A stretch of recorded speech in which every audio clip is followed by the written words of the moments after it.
मुगलों के बारे में इतिहास में हमने सब पढ़ा है, लेकिन क्या आपको पता है कि एक मुगल बादशाह ऐसा भी था जिसने अपनी अकड़ के चक्कर में अपनी बेटियों की शादी नहीं होने दी थी। इस मुगल बादशाह ने जिंदगी भर अपनी बेटियों को अविवाहित रहने पर मजबूर कर दिया। इतना ही नहीं, उसने अपनी बेटियों की पहरेदारी भी किसी पुरुष को नहीं करने दी थी। वो किसी पुरुष को अपनी बेटियों के पास फटकने भी नहीं देता था। वो अपनी बेटियों के महल की पहरेदारी किन्नरों से करवाता था। मुगल बादशाह की बेटियों की शादी ना होने के पीछे एक दिलचस्प वजह है। आइए उसके बारे में जानते हैं। आपको बता दें कि बेटियों की शादी नहीं करवाने वाला मुगल बादशाह कोई और नहीं, मुगलिया सल्तनत का महान सम्राट अकबर था। अकबर की 3 बेटियां थीं और उसने इनमें से किसी भी एक बेटी की शादी नहीं करवाई थी। अकबर की बेटियों ने पूरी जिंदगी अकेले ही गुजारी थी। बेटियों की शादी नहीं करवाने की अकबर की जिद के पीछे जो वजह है वो भी काफी चौंकाने वाली है।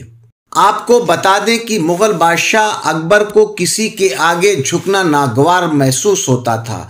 उसे झुकना बिल्कुल भी पसंद नहीं था और उसको इस बात का डर था कि अगर वो अपनी बेटियों की शादी करवाता है तो उसे दूल्हे के पिता के सामने अपना सिर झुकाना पड़ेगा। और इसी वजह से अकबर ने अपनी बेटियों की शादी नहीं करवाई और उनको जिंदगी भर कुंवारा रखा। हालांकि अकबर अपनी बेटियों से बेइंतहा मोहब्बत करता है, ऐसा इतिहास के पन्नों में कई जगह देखने और पढ़ने को मिलता है। गौरतलब है कि मुगल बादशाह अकबर के इस अनोखे फैसले की वजह से उसकी बेटियों की शादी नहीं हो पाई। उसकी बेटियां जिंदगी भर अपने पिता के घर में ही रहीं। इतना ही नहीं, अकबर की बेटियां जहां रहती थीं वहां पुरुषों की एंट्री पर पूरी तरह से बैन था।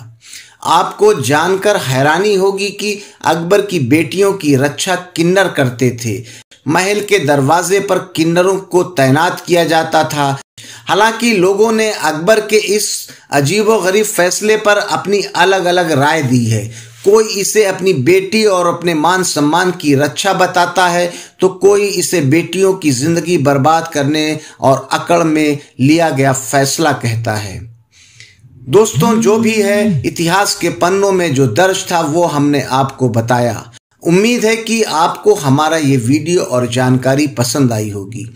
दोस्तों, अगर आपको हमारा ये वीडियो पसंद आया है तो हमारे चैनल ट्रैवल टू वीज़ा को लाइक कीजिए, सब्सक्राइब कीजिए। अपना प्यार, अपना आशीर्वाद, अपना सहयोग इसी प्रकार हमारे साथ बनाए रखिए।